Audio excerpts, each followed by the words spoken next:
नमस्कार मित्रांनो, आपण आपल्या चॅनलवर पुन्हा एकदा स्वागत करतो। आजच्या व्हिडिओमध्ये आपण जाणून घेणार आहोत महाराष्ट्र शासनाची एक महत्त्वाची योजना शबरी घरकुल योजना। ही योजना विशेषतः आदिवासी बांधवांसाठी राबवली जाते आणि त्यांच्या जीवनात खूप मोठा बदल घडवते, म्हणून हा व्हिडिओ शेवटपर्यंत नक्की बघा। शबरी घरकुल योजना म्हणजे काय? शबरी घरकुल योजना ही महाराष्ट्र शासनाच्या आदिवासी विकास विभागाची एक महत्त्वाची योजना आहे। या योजनेचा उद्देश म्हणजे महाराष्ट्रातील आदिवासी समाजातील गरीब व गरजू कुटुंबांना पक्के घरे बांधून देणे। या योजनेत लाभार्थ्यांना घर बांधण्यासाठी आर्थिक अनुदान मिळते, ज्यामुळे त्यांना सुरक्षित आणि सन्मानाने राहता येते। या योजनेची सुरुवात कधी झाली? ही योजना सन 1997 ते 98 मध्ये सुरू झाली होती।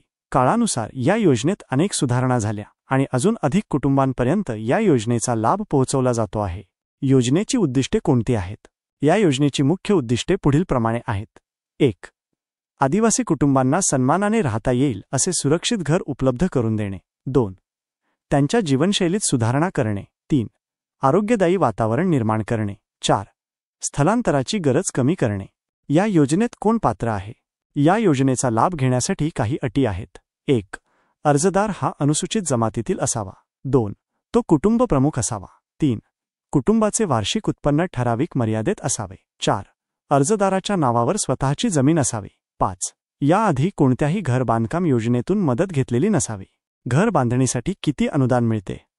या योजनेत घर बांधण्यासाठी साधारण 1,20,000 रुपयांपासून 2 लाख रुपयांपर्यंत अनुदान दिले जाते। हे अनुदान टप्प्याटप्प्याने लाभार्थ्याच्या बँक खात्यात जमा केले जाते। सुरुवातीला पहिला हप्ता मिळतो, नंतर बांधकामाच्या प्रगतीनुसार दुसरा आणि तिसरा हप्ता मिळतो। घर कसे बांधायचे? घर बांधताना काही गोष्टी लक्षात घ्याव्यात। बांधकामासाठी शासनाच्या मार्गदर्शक तत्वांचे पालन करावे लागते। अनुदानाचा पैसा फक्त घर बांधणीसाठीच वापरायचा असतो। घर बांधून पूर्ण झाल्यावर प्रगती अहवाल द्यावा लागतो। घराचा मालकी हक्क हा लाभार्थ्याचाच राहतो। अर्ज करण्याची प्रक्रिया। या योजनेसाठी अर्ज करण्यासाठी 2 पद्धती आहेत। ऑफलाईन अर्ज। तुमच्या तालुक्यातील प्रकल्प अधिकारी, एकात्मिक आदिवासी विकास प्रकल्प कार्यालयातून अर्ज घ्या। तो भरून सर्व कागदपत्रांसह जमा करा। ऑनलाईन अर्ज। काही जिल्ह्यांत महाजेम पोर्टल किंवा आदिवासी विकास विभागाच्या वेबसाईटवरून अर्ज करता येतो। ऑनलाईन अर्ज करताना सर्व कागदपत्रांची सॉफ्ट कॉपी अपलोड करावी लागते। कुठली कागदपत्रे लागतात? 1. जात प्रमाणपत्र। 2. रहिवासी प्रमाणपत्र। 3. उत्पन्नाचा दाखला। 4. आधार कार्ड। 5. 7/12 उतारा किंवा जमीनधारक कागदपत्रे। 6. Passport size photo. 7. बँक खाते तपशील। अनुदान वितरित होण्याची प्रक्रिया। 1. अर्जाची छाननी केली जाते। 2. पात्रता ठरवल्यावर पहिल्या हप्त्याचे पैसे मिळतात। 3. बांधकामाचा पहिला टप्पा पूर्ण झाल्यावर दुसरा हप्ता मिळतो। 4. घर पूर्ण झाल्यावर अंतिम हप्ता दिला जातो। योजनेचे फायदे कोणते आहेत? सुरक्षित पक्के घर मिळते। मुलांना आरोग्यदायी वातावरण मिळते। स्थलांतराची गरज कमी होते। सन्मानाने राहता येते। महिलांसाठी सुरक्षित स्वयंपाकघर मिळते। महत्त्वाचे मुद्दे लक्षात ठेवा। अर्ज करताना सर्व कागदपत्रे योग्य असावीत। घर पूर्ण झाल्यावर घराचा दाखला घ्यावा। अनुदानाचा पैसा दुसरीकडे वापरल्यास पुढील मदत बंद होते।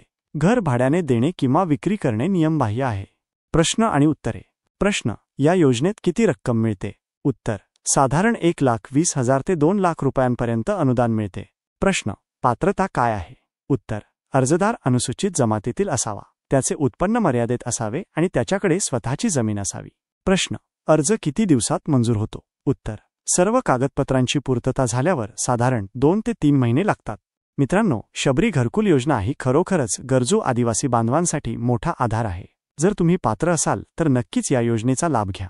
तुमच्या कुटुंबाला सुरक्षित निवारा मिळवून द्या। हा व्हिडिओ माहितीपूर्ण वाटला असेल तर लाईक करा, चॅनलला सबस्क्राईब करा आणि शेअर करा। कुठलेही प्रश्न असतील तर कमेंटमध्ये विचारा, मी नक्की उत्तर देईन। धन्यवाद। जय हिंद।